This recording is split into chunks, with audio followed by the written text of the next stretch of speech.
بلکتے بچے ماؤں کی گود میں رہ گئے اور ان کے باپ رخصت ہو گئے، مائیں تڑپتی رہ گئی، ہاتھوں سے بیٹے نکل گئے، بہنیں سسکتی رہ گئیں، بھائی ہاتھوں سے نکل گئے، بچے بلکتے رہ گئے، باپ ہاتھوں سے نکل گیا اور ان کی لاشیں تک نہیں ملی۔ ان مجبوروں، ان بے بسوں، ان لاچاروں کے ساتھ کیا ہم عملی طور پہ کھڑے نہیں ہوں گے، یا صرف ہم ایک پوسٹ کر کے سمجھیں گے کہ اپنا حق ادا کر دیا، یا صرف اظہار تاسف کر کے، یا صرف ان کے لیے دعا کر کے ہم سمجھ لیں گے کہ کافی ہو گیا؟ یا ہمیں عملی طور پہ ان کے لیے مقدور بر کھڑا ہونا پڑے گا۔ ہمارا دین تو ہمیں یہی سکھاتا ہے۔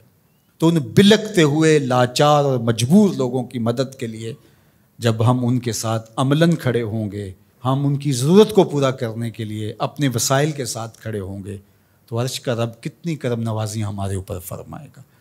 اس لیے میں آپ سے کہوں گا کہ مختلف محلوں میں مختلف مساجد کی انجمنیں باقاعدہ فنڈ کر کے، باقاعدہ وہاں جا کر کے ان لوگوں کی مدد کریں، عملی مدد کریں، اور اس میں دیر نہ کریں۔ وقت بڑی تیزی کے ساتھ گزر رہا ہے، ان کا ایک ایک لمحہ بڑا قیمتی ہے۔ ایک وقت کا کھانا کھایا ہے تو دوسرے وقت کا کھانا نہیں ہے۔ کھلے آسمان تلے پڑے، وہاں خیموں کی ضرورت ہے، وہاں ادویات کی ضرورت ہے، وہاں پکے ہوئے کھانے کی ضرورت ہے۔ تو ہر بندہ جس کو اللہ نے توفیق دی ہے وہ ان کی فوری مدد کے لیے بھی پہنچے، اور ان لوگوں کی ضرورت جو اس سیلاب کے ریلوں کے گزر جانے کے بعد ہے، بعد میں بیٹھ نہ جائے، بعد میں بھی ان کے مدد کے لیے کوئی 1 مکان تعمیر کر رہا ہے، کوئی 2 مکان تعمیر کر رہا ہے، کوئی 10 مکان تعمیر کر رہا ہے۔ میں یہ کہہ رہا ہوں کہ ہر مسجد کے نمازی مل کے ایک ایک مکان اپنے ذمے لے لیں تو پاکستان کے اندر جو لاکھوں مساجد ہیں تو لاکھوں مکان ان کے بن جائیں گے۔ صرف مسجدوں کے نمازی مل کے، پورا محلہ 200 500 300 گھروں کا ایک محلہ ہوتا ہے، تو صرف وہ ایک ایک مکان اپنے ذمے لے لیں۔ یہ جتنے سکول ہیں، سرکاری ہیں، پرائیویٹ سکول ہیں، یہ ایک سکول 1 2 3 3 مکان اپنے ذمے لے لیں۔ ہر فیکٹری اپنے ذمے ایک ایک مکان لے لے۔ یہ جتنے پیٹرول پمپ بنے ہوئے ہیں، یہ 1 1 2 2 4 4 جو ہے وہ مکان اپنے ذمے لے لیں۔ پیرانے الزام 2 2 4 4 10 10 مکان اپنے ذمے لے لیں۔ ہر آستانہ اپنے ذمے مکانات لے لیں۔ تنظیمات الگ جو کام کر رہی ہیں، اللہ ان کو مزید توفیقات سے نوازے، جن کو توفیق نہیں وہ بھی اس کام میں آگے آئیں۔ تو یہ کوئی اتنا بڑا کام نہیں، ہم کھڑے کر سکتے ہیں اپنے بھائیوں کو۔ انصار مدینہ کی مثال ہمارے سامنے موجود ہے۔ یہ جو قافلے آئے تھے مکہ المکرمہ سے تو سب کو چھوڑ کے آ گئے تھے، حضور نے ایک کو ایک کا بھائی بنا دیا، مواقات مدینہ اسے کہتے ہیں۔ تو انہوں نے آدھا آدھا سامان، اپنے باغ، اپنی ساری چیزیں آدھی آدھی ان کے سپرد کر دی کہ آپ ہمارے بھائی ہیں۔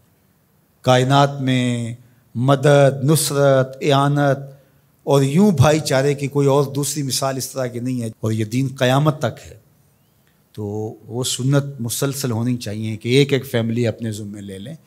اللہ نے آپ کو عافیت میں رکھا ہے، اللہ کے حضور اس نعمت کا شکرانہ ادا کرنا ہوگا، عملاً بھی، قولاً بھی، رویتاً بھی، اور اپنے وسائل اور اپنے مال کے ذریعے بھی۔ سیاسی لوگ بھی 2-4 ہفتے کے لیے اپنی ساری باہمی مخاصمتیں یہ معطل کر دیں اور ان اپنے بھائیوں کے ساتھ کھڑے ہو جائیں جا کے۔ اور حکومت وقت بھی ترجیحاً ان کو دیکھے۔ یہ باہر کے دورے آگے پیچھے یہ جو کچھ ہو رہا ہے، یہ وقت نہیں ہے کچھ کہنے کا، ورنہ وہ کیا کسی نے کہا تھا کہ تمہارے بچے ہمارے ٹیکسوں سے پل رہے ہیں، ہمارے بچوں کو زرد سیلاب کھا گیا، ہمارے بچے پانی میں بہہ گئے، ہمارے مکان منہدم ہو گئے، اور تمہاری زندگیاں بہت اچھی گزر رہی ہیں، تھوڑی دیر نیچے آؤ، اترو اور ان کی اشک شوئی کرو۔ جو بیرونی ممالک سے امداد آئے گی، جو یہاں سے، اس کو منصفانہ طریقے کے ساتھ ان تک پہنچاؤ۔ ایسا نہ ہو کہ گندم کی بوریاں سڑ جائیں اور لوگ بھوک سے مر جائیں۔ انہوں نے قیامت کے دن گریبان پکڑنا ہے۔ وہ بچے جن کی لاشیں پھول گئی ہیں ان پانیوں کے اندر، وہ نیم برہنہ بچے، کیا وہ قیامت کے دن گریبان نہیں پکڑیں گے؟ کیا جواب دے سکیں گے ہم اللہ اس کے رسول کے سامنے؟ ادارۃ المصطفیٰ اپنی بساط کے مطابق اپنے ان بھائیوں کے ساتھ کھڑا ہے. آپ ہمارے ساتھ کھڑے ہو جائیں، مل کے ہم کام کرتے ہیں. جس تنظیم کے ساتھ بھی آپ کا اطمینان قلب ہے، اعتماد ہے، اس کے ساتھ کھڑے ہو جائیں.